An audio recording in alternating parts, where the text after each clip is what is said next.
আসসালামু আলাইকুম। চাঁদা নিলে পুরস্কার, ধরা পড়লে বহিষ্কার, ভাইরাল হলে গ্রেফতার, এ একটা জাতীয় স্লোগান হিসাবে পরিণত হচ্ছে মনে হয় আজকের পর থেকে। এ কথাটি বলেছেন শায়েখে চরমোনাই। কথাটির মধ্যে অনেক কিছু নিহিত আছে, অন্তর্নিহিত অনেক শব্দ আছে, অনেক কথা আছে যেগুলো এখন বাংলাদেশে এই মুহূর্তে ভাইরাল, প্রচণ্ড ভাইরাল। আপনারা জানেন যে একসময় একটি কথার পরিপ্রেক্ষিতে শেখ হাসিনার পতন হয়েছিল, সেটা ছিল ফারজানার উপর সেই উক্তিটি, ওটা কি তাহলে রাজাকারদের জন্য দেওয়া হবে? তারপরে স্লোগান হয়ে উঠেছিল আমরা কে তুমি কে, রাজাকার রাজাকার। কে বলেছে স্বৈরাচার স্বৈরাচার। সেই একটি স্লোগান একটি রাষ্ট্রকে বদলে দিয়েছিল, একটি সরকারের পতন ঘটিয়েছিল, যে সরকার ছিল অত্যন্ত শক্তিশালী। আজকে বাংলাদেশের অবস্থা এর চেয়ে কম কোনো কিছু নয় মনে হচ্ছে। কারণ দেখুন, যেভাবে জায়গায় জায়গায় মিছিল হয়েছে গতকালকে এবং আজকে কতটুকু হবে সেটা দিন শেষে বোঝা যাবে। বিভিন্ন জায়গায় ছাত্ররা নেমে এসছে, স্কুল কলেজের শিক্ষকরা রাস্তায় নেমে এসছে, ঢাকা ইউনিভার্সিটির ছাত্রদলও পর্যন্ত নেমে এসছে। তারাও বলছে আমরা বিচার চাই। এমনকি ছাত্রদল, ঢাকা ইউনিভার্সিটির ছাত্রদল শাখাও মিছিল করেছে আমরা এটার বিচার চাই। যদিও অনেক নেটিজনরা বলছেন এটা তো সেই আবরার হত্যার সময় যে মিছিলটি হয়েছিল আওয়ামী লীগের সময়, যে ছাত্রলীগ নেমে গিয়েছিল বুয়েটে, আমরা আবরার হত্যার বিচার চাই। যদিও তাদের দলের মানুষই খুন করেছে, তারপর তারাই আবার খুনের বিচার চাচ্ছে। এই যে ছাত্রদলের যে মিছিল গতকালকে ঢাকা ইউনিভার্সিটিতে হয়েছে, এটা কি সেই একই পন্থা অবলম্বন করছে কিনা, এই ধরনের কথা অনেকে বলছে। তবে সাধারণ জনগণ বিভিন্ন জায়গায় বিভিন্ন শহরে মিছিল হয়েছে, যারা ছাত্র সমাজ তারা এই হত্যার বিচার চায়। এর মধ্যে সাধারণ মানুষের এখন পর্যন্ত সেইভাবে যোগ করা আমরা দেখিনি, তবে হয়তো বা আজকে বা কালকের মধ্যে সেটাও হতে পারে। মানে একটা কেমন যেন গুমট ভাব, কেমন যেন একটা বিদ্রোহ, মানুষের মনে একটা ঘৃণা এই বিএনপির প্রতি হঠাৎ করে এই 40 ঘন্টার মধ্যেই হয়ে গেল। এটার পিছনে কি কেউ আছেন? হ্যাঁ, অনেকেই বলছেন এইটা নাকি বিএনপিকে নিচু করবার জন্য একটা নতুন মেটিকুলাস পদ্ধতি, যেটা ইসলামী দলগুলো করছে এবং এনসিপি করছে। এর বিচার্যের ভার আপনাদের উপর। এটা কি আসলেও এই চরমোনাইয়ের পীর সাহেব বা হেফাজতে আন্দোলন বা ইসলামী আন্দোলন বা জামায়াতে ইসলাম বা ছাত্র শিবির বা এনসিপি করছে কিনা? বিচারের ভার আপনারা হিসাব করে দেখবেন। আমাদের তো পরিষ্কার দেখা যাচ্ছে যে চরমোনাইয়ের শায়েখে শুধু একটি বয়ান দিয়েছেন, একটা মিটিং করেছেন, উনি তো কোথাও বলেননি আপনারা রাস্তায় নেমে আসুন, আপনারা এর বিরুদ্ধে আন্দোলন গড়ে তুলুন। ওনারা শুধু একটি কথাই বলেছেন, এগুলো চলতে দেওয়া যাবে না। এদিকে এনসিপি তো দৌড়াচ্ছে সেই খুলনায়, গতকালকে দেখলাম ওখান থেকে সার্জিস একটা স্ট্যাটাস দিয়েছে, দেওয়াটা স্বাভাবিক।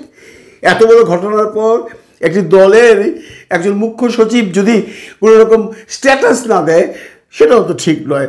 আমরা জামায়াতের আমির ডক্টর শফিকুর রহমানের কোনো বয়ান এখন পর্যন্ত শুনিনি, তবে বিএনপির অনেক অনেক অনেক বয়ান শুনছি। ফখরুল ইসলাম আলমগীর সাহেব বলেছেন এটা তাদের দলের কেউ নয়। হাস্যকর সমস্ত কথাবার্তা বলা হচ্ছে বিএনপির থেকে। এদিকে দুদু সাহেব বলছেন নির্বাচন দিয়ে দিন, সব ঠিক হয়ে যাবে। মানে নির্বাচনটা দিয়ে দিলেই সব ঠিক হয়ে যাবে। কি সমস্ত হাস্যকর কথাবার্তা বলছে বিএনপির উচ্চ শ্রেণীর নেতৃবৃন্দ। মানুষ শুধু এখন হাসছেই না, মানুষ এখন বিএনপিকে ছিছি করছে। আজকে দেখুন তারেক রহমান সম্পর্কে যে ধরনের স্লোগান বাজারে উঠেছে, এটা কি আমরা গত 4 দিন আগেও ভেবেছি যে তারেক রহমানের ইমেজটা এইভাবে নষ্ট হয়ে যাবে? কিসব বিশ্রী স্লোগান, যেগুলো বলা যায় না এই মিডিয়াতে এসে এমন করে স্লোগান দিচ্ছে মানুষ, এমন করে স্লোগান দিচ্ছে কিছু ছাত্ররা, কিছু শিক্ষার্থীরা। 40 ঘন্টায় সব কিছু উল্টে যাচ্ছে। আগামী 24 ঘন্টায় আরও কত যে কি উল্টাবে একমাত্র আল্লাহ তাআলা ছাড়া কেউই কিছু বলতে পারবে না। এখানে অনেক ধরনের কথা উঠছে। যে ছেলেটি অ্যারেস্ট হয়েছে সে নাকি ইশরাক সাহেবের যে আন্দোলন হয়েছিল আপনার সেই ঢাকা দক্ষিণ সিটি কর্পোরেশনে, সেখানে তার একটা বিরাট ভূমিকা ছিল। তার মানে অনেকে ইশরাক সম্পর্কে জঘন্য জঘন্য মন্তব্য আপনার এই ভার্চুয়াল মিডিয়াতে লিখছে। তাদের কমেন্ট সেকশনে গিয়ে দেখবেন ইশরাককেও ধুয়ে ফেলছে, তারেক রহমানকে ধুয়ে ফেলছে, মানে বিএনপিকে একদম এই আসমান থেকে জমিনে নামিয়ে দেওয়ার মতো অবস্থা হয়ে গেছে। এর পেছনে যদি কোনো ষড়যন্ত্র থেকে থাকে সেটা সামলাতে হবে বিএনপিকে। কারণ একটি জিনিস মার্ক করে দেখেন, একটি খুন হয়েছে, এখানে সরকারের ব্যর্থতা আছে, কিন্তু সরকারের বিরুদ্ধে কোনো মিছিল নেই, সরকারের বিরুদ্ধে কোনো আন্দোলন নেই। ইভেন কি বিএনপিও সরকারের বিরুদ্ধে কোনো আন্দোলন করছে না, এমন জোরালোভাবে যে সরকারকে বলা হচ্ছে আপনারা যেভাবেই পারেন আপনারাই দায়ী, আপনাদের এই অক্ষমতার জন্যই এগুলো ঘটে যাচ্ছে। সেই কথা বলবার মতো পরিবেশ পরিস্থিতিও বিএনপির নেই। কারণ আমরা বেশ কিছুদিন যাবৎ দেখে আসছি বিএনপির নাম করে যেভাবে চাঁদাবাজ, লুট, জমি দখল, হত্যা, খুন হচ্ছে, এটা তো আর বিএনপি অস্বীকার করতে পারবে না। তারেক রহমান সাহেবকে সবাই বলছে আপনি চলে আসুন, আপনি চলে আসবার পর হয়তো বা এগুলো সব একটা জায়গায় আসবে। আমার সেটা বিশ্বাস হয় না, কারণ বিএনপির মধ্যে অলরেডি অনেক নেটিজনরা বলছেন দুটো ভাগ হয়ে গেছে।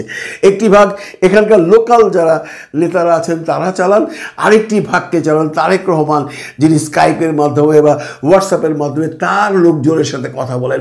এখন তার লোকজন আর লোকাল লোকজনের মধ্যে অবভিয়াসলি একটা দ্বন্দ্ব আছে। সেই দ্বন্দ্বের পরিপ্রেক্ষিতে এগুলো হচ্ছে বলে অনেক রাজনৈতিক পণ্ডিতরা বলাবলি করছেন।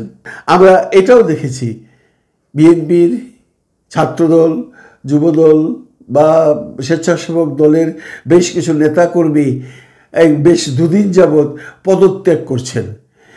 এইটা কেন করছেন এবং কারা করছেন সেটা এখন পর্যন্ত বোঝা যাচ্ছে না। এটাও কি নতুন কোনো একটা চাল হচ্ছে, নাকি ওরা সত্যি সত্যিই দল ত্যাগ করছে, নাকি ওদেরকে দল ত্যাগ করানো হচ্ছে, নাকি ওদেরকে দল ত্যাগ করিয়ে কোথাও নিয়ে যাওয়া হচ্ছে, এই ব্যাপারটা ক্লিয়ার নয়। তবে মোটামুটি বেশ কিছু নেতাদের দেখলাম তারা স্বেচ্ছায় বিএনপি থেকে পদত্যাগ করছেন। তারা বলছেন তারা বিভিন্ন নিজস্ব ব্যক্তিগত অসুবিধার কারণ দেখিয়েছেন।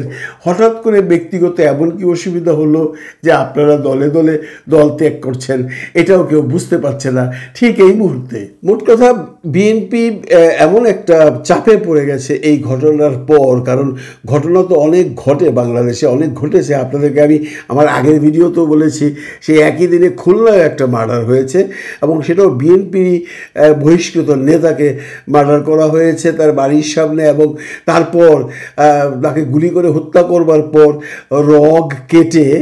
হাতের রগ কেটে কনফার্মেশন হয়ে গেছেন যে উনি মারা গেছেন কিনা। এরকম টুকটাক ঘটনা আজকেও যদি আপনি দেখেন, আজকেও দেখবেন কোথাও না কোথাও ঘটছে। কোনোভাবেই বিএনপি এটাকে বন্ধ করতে পারছে না। আসলে বিএনপির নিজের মধ্যে, নিজের দলের মধ্যে যে সমস্যা আছে সেগুলো তাদেরকেই সামলাতে হবে। আপনারা কেন নিজের দলটাকে এখন পর্যন্ত কন্ট্রোল করতে পারেননি? এবং এক একজন নেতা এক এক ধরনের কথা বলে বেড়াচ্ছেন। একজন বলছেন নির্বাচন হলেই সব ঠিক হয়ে যাবে, আবার আরেকজন বলছেন আমরা নির্বাচন করবই না পিয়ার পদ্ধতিতে। এত কন্ট্রাডিক্টরি কথা। এবং ফখরুল ইসলাম আলমগীর বলছে আমাদের দলের কেউ কিছু করেনি, আবার আরেকজন বলছে আমরা তো বহিষ্কার করেছি, বহিষ্কার করার পর আমাদের দায়িত্ব শেষ। এটা কোনো কথা? এইভাবে কি একটা দল চলতে পারে? এইভাবে একটা দল চলতে পারে না। এখনই সময় বিএনপি যদি তাদের নিজেদেরকে পরিশুদ্ধ না করে, কারণ মানুষ যেভাবে রাস্তায় নেমে আসছে এই আকার যদি বৃহৎ আকারে ধারণ করে, তাহলে বিএনপি একটা এমন জায়গায় চলে যাবে যে জায়গায় সে ছিল সেই জায়গা থেকে অনেক পেছনে চলে যাবে। অনেকেই বলছেন, অনেক নিজেরা বলছেন, কেউ নাকি চেষ্টা করছে এখানে -2 পদ্ধতি চালু করবার জন্য, যেমনটি আগে করা হয়েছিল 111-এর সময়। যেমনটি -1 হয়ে গেছে, আওয়ামী লীগ মাইনাস হয়ে গেছে, এখন বিএনপিকে -2 করে দিলেই সমস্ত ঝামেলা শেষ। এটা কীভাবে সম্ভব? যদি এই -2 হয়ে যায় তাহলে বাংলাদেশে কি ইলেকশন হবে? হবে না তো। শুধুমাত্র জামাত ইসলাম বা ছোট ছোট দলগুলো বা এনসিপিরা কি ইলেকশন করবে? আমার মনে হয় না -2 করবার মতো কোনো চিন্তাভাবনা কেউ করেছে। তো -2 করে দিলে তো এই দেশের ইলেকশনের কোনো ভ্যালুই থাকবে না। এখন ওনারা বলছেন সরকারই চায় না ইলেকশন হোক, কারণ আমরা তো অনেকেই বলেছি আমরা চাই প্রফেসর ডক্টর মোহাম্মদ ইউনূস 5 বছর থাকুক বা আজীবন থাকুক। এটা এখন পর্যন্ত শিওর করে বলা যায় না যে সরকার করাচ্ছে। আমি বিশ্বাস করি না সরকারের এই ধরনের কোনো ইচ্ছাই নেই যে মানুষ খুন করে তার উপর নাচানাচি করে তারপর আপনি তার লাশের উপরে বসে সরকার দেশ চালাবেন। এমন অমানুষ আমার মনে হয় না বর্তমান সরকারে যারা আছেন তারা এমনটি ভাবছেন। ভালো থাকবেন সবাই, ভালো রাখবেন সবাইকে। আল্লাহ হাফেজ।